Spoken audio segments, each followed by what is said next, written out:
bivuga bwira mweza ati mu mujyi havuyemo ibisosa.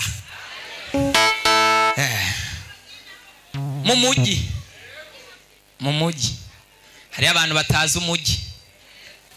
Imana ifashe cyane.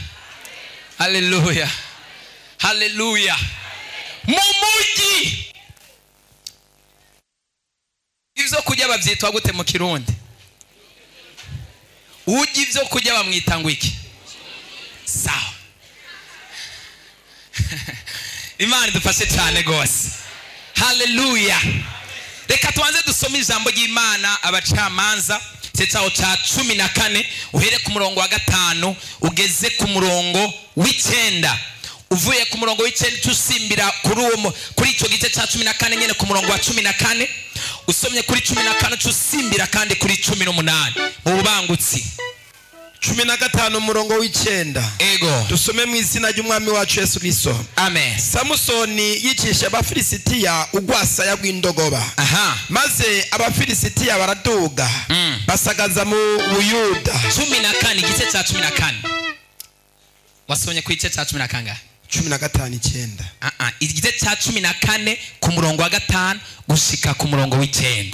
14. Samusoni asaba umufilisitiyakazi. Ego. 5.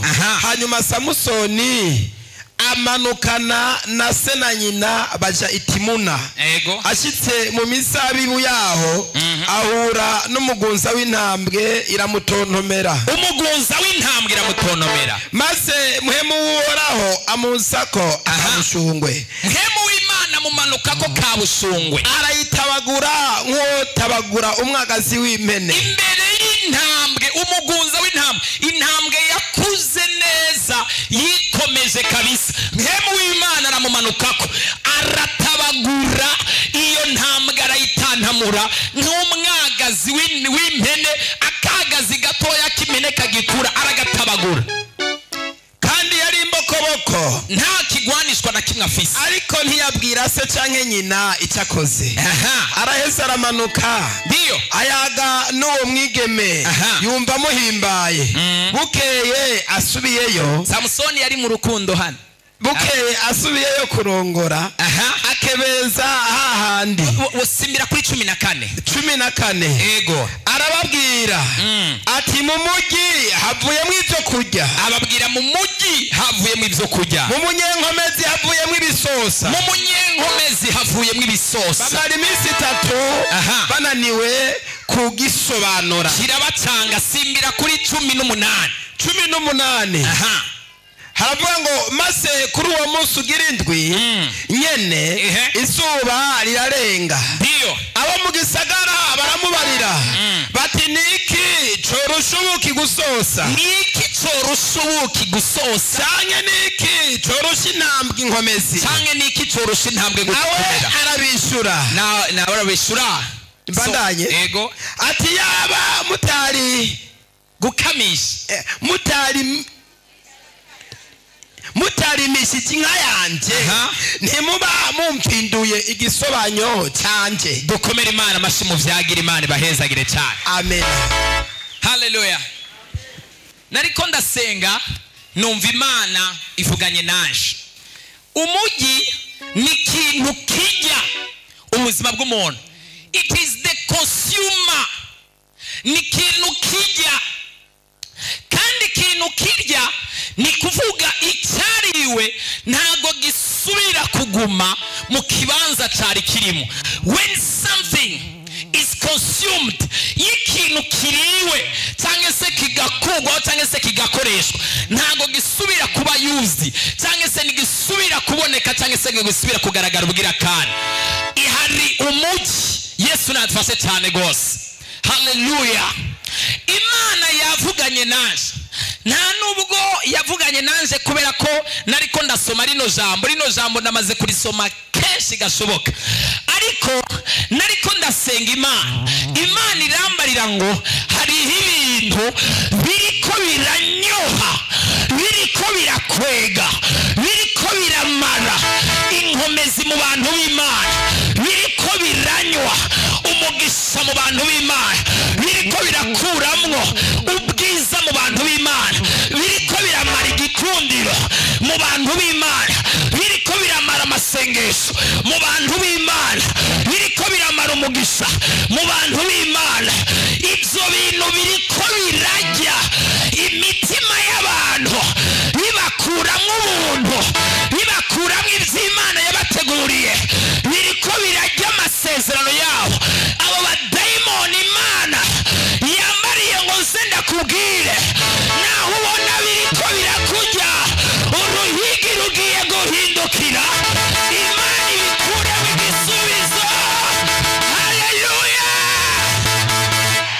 Yesu nadufashe cyane gose. Imana nidutabaye. Imana yambwiye ngo uruhigi rugiye guhindukira, ibyariko biranyoha ubuzima bwawe Imana igiye kubikuramo igisubizo cy'ubuzima bwawe. Ibyari biguteye ubwoba bwa kazoza Imana ibikuremo inyishu ya kazoza kawe nk'izina rya Yesu. Ibyariko biragutera ubwoba bwo kubaho Imana, ntabwo ari ibintu byose Imana ikwiye gukura imbere yacu, hari ibindi bintu Imana ikwiye gutransforma, kubera ibyo bintu nibyo twaruhiyeko, kandi ni byiza kuronka inayi ikintu waruhiyeko. Ntabwo ari ibintu byose dukwiye gusenga ngo Imana ibyirukane, ngo Imana ibikureho. Hariho ibindi bintu dukwiye gusenga tukavuga ni Imana shiraho transformation. Uyu mugabo naramuruhiyeko, uyu mwana naramuruhiyeko, aka kazi narakaruhiyeko, iki kintu narakiruhiyeko, ndagomba naho nakiruhiyemwo mpezagirira hanyene, mpezagirira muri urugo nyene, mpezagirira muri uyu muryango nyene, mpezagirira muri iki kibanza namaramariyemwo, naho vyandiye bikanje umutima, bikantera agahinda, bikantera umubabaro, ariko mpezagira ibyari ibyo kunjya umutima bihinduka iby'amashimwe akomeye. Yo, haleluya, haleluya! Hari ibintu Imana igiye gutransforma vuba cyane nk'izina rya Yesu. Haleluya! Niko ndumva ijwi ry'Imana riko rirambwira, hari abantu bafise abantu mu miryango iwabo bahora babavugisha nk'intambwe zitontoma, Imana igiye kubacecekesha ibaturisha. Hari abantu bafise abakoresha bahora babajya umutima, atani kosa bakoze, Imana igiye kubakuramo umugisha, Imana igiye kubahezagira, kandi bahezagira ikoresheje wa wundi nyene yahora kujya umutima, ariko namwe ari ngayotera. Haleluya! Hari imvugo zigiye guhindukira muri kino kibanza. Haleluya! Samson arahaguruka aragenda, bagiye gusaba umugeni, aragenda yakunze umugeni wo mu Bafilisitiya, aravuga ngo namukunze. Ababyeyi we ntibabitahuye, ariko Bibiliya yarambwiye ngo wari umugambi w'Imana. Imana niyo yemeye, ababyeyi biwe ntibabitahura. Hari ikintu rimwe na rimwe Imana izokora abantu ntibagutahure, ariko usanga ari umugambi w'Imana, usanga ari Imana ihagazeho. Aragenda, amaze kugenda ahura n'umugunza w'intambwe, not a simple lion, apana intambwe isanzwe, intambwe nzima ikomeye ihambaye, ikiraza imbere yiwe, ayikubita amaso. Akiri umuntu asanzwe nta bushobozi ari kuronka bwo gushobora gutabagura iyo ntambwe. Akiri umunyamubiri asanzwe, biramwe ngo mpemu w'Imana acamuza ko kabushungwe giturumbuka, ntiyasubira kuba umuntu asanzwe. Hariho amageragezwa utazoshobora kunesha mpemu w'Imana natakumanukako. Hari intambara utazoshobora gutsinda zo mu rugo rwawe mpemu w'Imana natakumanukako. Hari amageragezwa utazoshobora kunesha hano muri iyi si tubayemwo mpemu w'Imana natakumanukako.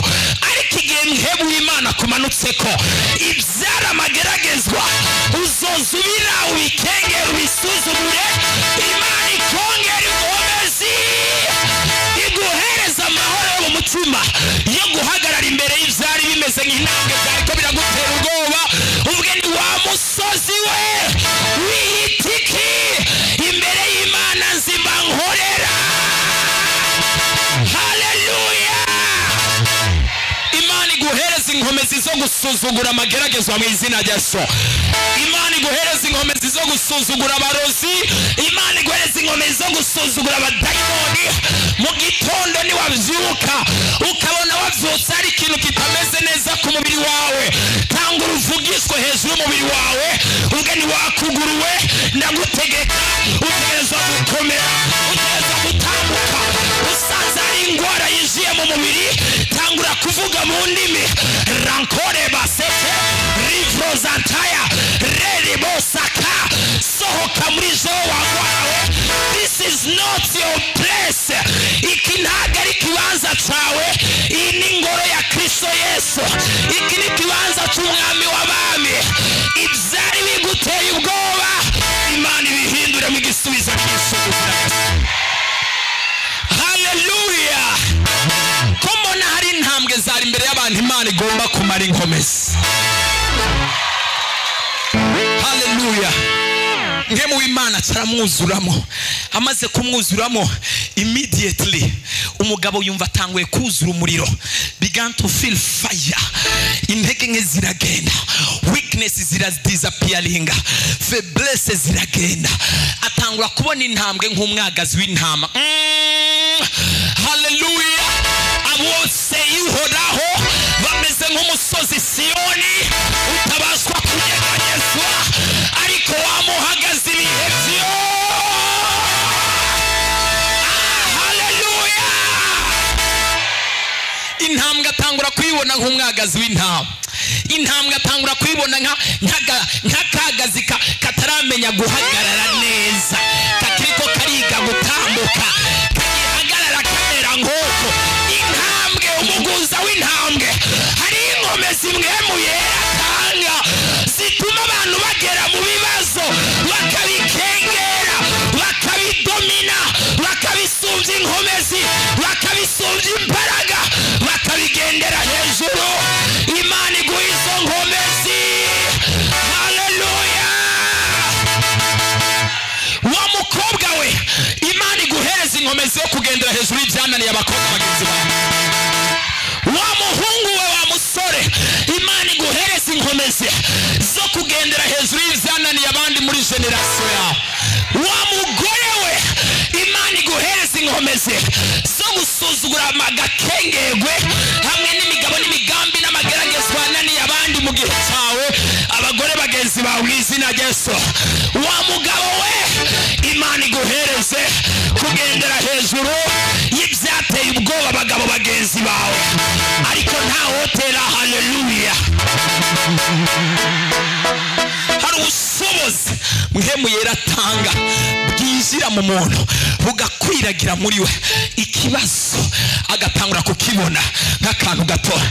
Amahoro Yesu atanga aduhako ibibazo tukabibona ibitariho tukagende. Amahoro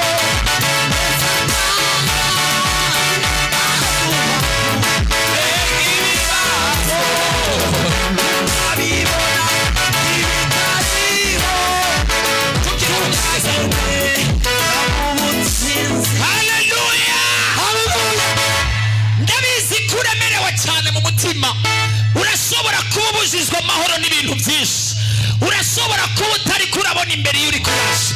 Urashobora kuba uzigirijwe n'intambara nyinshi. Urashobora kuba uzigirijwe n'ubukene. Urashobora kuba uzigirijwe n'ibitero. Urashobora kuba uzigirijwe n'amarira. Urashobora kuba uzigirijwe n'agahinda. Urashobora kuba uzigirijwe n'umubabaro. Uravye imbere ubona bimeze nk'intambwe, uravye hakurya ukabona imisozi y'amageragezwa, waraba hepfo naho ukabona gutabwa, waraba inyuma ukabona ingwara n'amageragezwa n'ibitero, ariko hari inkomezi Imana itanga. Mpwemu Yera kwambika izo nkomezi, utangure kugendera hejuru y'ibintu vyako birakugenderako. Kubera kuri kurihebura, kubera kuri kuradendebukirwa, kubera kuri kuracika intege, va mu gucika intege. Hari inkomezi Imana itanga zituma umwagazi w'intambwe utaba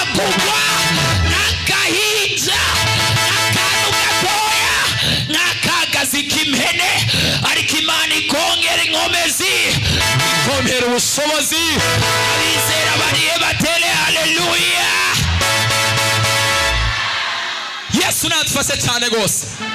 Wa mugabo ufise ibibazo, nufise umuntu bibwira vyagucanze, you are confused, you don't know what to do, ntaguzi ico gukora, ntaguzi ikigiye gukurikira ku buzima bwawe, ibintu birakuruhije, imbere y'inyuma ibintu vyayangaye, ageze imbere y'umugunza w'intare, ibintu ni bibiri, umugunza w'intare utamutabuye arawutabura. There is two things, intare iri imbere yawe, nutasenga Imana ngo ikuzuze inkomezi za mpwemu yera, intare y'amageragezwa, intare y'ingwara, intare y'ubukene, intare y'inyatsi iri imbere y'ubuzima bwawe, udasenza Imana ngo ikuzuze mpwemu yera, ibintu ni bibiri, iragutabagura canke bawitabagure. Ariko Imana itanga ubushobozi butuma umwagazi w'intambwe, bituma intambwe nzima, umugunza w'intambwe uhinduka nk'umwagazi w'impene. Imana ikumpera izo nkomezi, amageragezwa yarengana yatamukeko.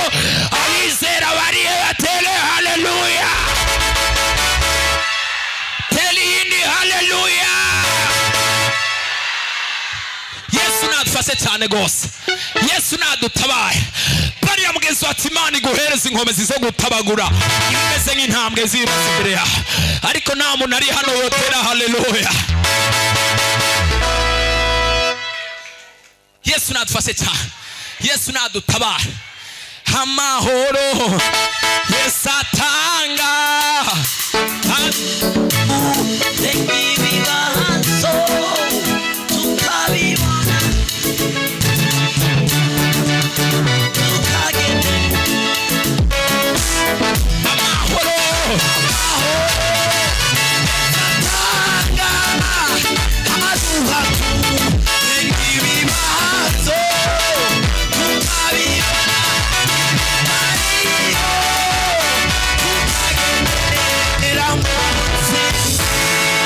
hari inkomezi umwami Yesu atanga. Umuhungu akakubwira ngo naguhevye, but peace will flow like a river. Amahoro agatemba nk'inzuzi ziriko zidasuma. Haleluya. Umuvugishwa akaza akakubwira ngo you are going to die, ugiye gupfa, abarozi baguhagurukiye, urapfuragira gutwa tumbwira urakoze ku makuru mpaye, ukacuza wiruka ku gicaniro cya repentance, ukabwa ni Mana nakoreye, Mana natangiye, Mana nahamagaye, Mana nizeye. Imana y'igicaniro cya repentance niwemere ko urupfu runtuhara. Imana ikazivuga ngo ninde yari yabivuze ayo makuru, ninde yari yayatanze. Imana ikazivuga ngo ndahinduye programme, ntabwo ugipfuye urabaho izina rya Yesu. Nta muntu ari hano yotera haleluya. Umugabo yitwa Ezekiel bamuzanira amakuru, haramubwira ngo the prophets of God. Ezekiel yari umuvugishwa n'Imana akomeye, yavugishijwe ku magufa yumye, haravugishwa ibikomeye cyane. Ariko umuvugishwa n'Imana Yesaya aramuzanira amakuru, haramubwira ngo my brother, you are about to leave, ugiye gupfa, ugiye kugenda. Ezekiel avuga ngo prophets, ndazi ko Imana ivugana nawe, ndazi ko Imana ikuvugisha, ndazi ko Imana ikwemera, ndabiza ayo makuru kariyo, ariko urakoze kuma amakuru meza. Ivyari bimeze nk'intambwe, vyari bimeze nk'urupfu, atagenda ku mavi, haravuga ngo Mana we, uremeye mve kwere, urazi ibikorwa naringiye gukora, urazi ukuntu naringiye kuzana abantu kuri Yesu, urazi ukuntu naringiye kugutangira, urazi ukuntu naringiye kugororoka, urazi ibikorwa naringiye gukora. Imana ikiravuga ngo hajya ninde yari yakubwiye yuko ugiye gupfa, intambwe y'urupfu uyu mwanya ndayihinduye umwagazi w'intambwe, ndayitanamuye mu kabihe. Ikiramubaza ngo ninde akubwiye ibyo bintu, avuga ngo Esaya avuye hano kandi ndamwemera, ndazi kavugana nawe. Avuga ngo ageze hehe, reka ndamubarira ki atararenga, agaruke azana amakuru yuko ibintu bigiye guhinduka. Haleluya. Tera haleluya. Ako kanya Esaya yari yazanye bamubwira amakuru y'urupfu, ariko umugabo acaza ku mavi. Amaze kuva ku mavi, Esaya agaruka azanye umuti hamwe n'ubuvugishwa bwo kuntu ingwara itegerezwa gukira. Imana yo mu ijuru uyu munsi vyari kukwica ibikuremo igisubizo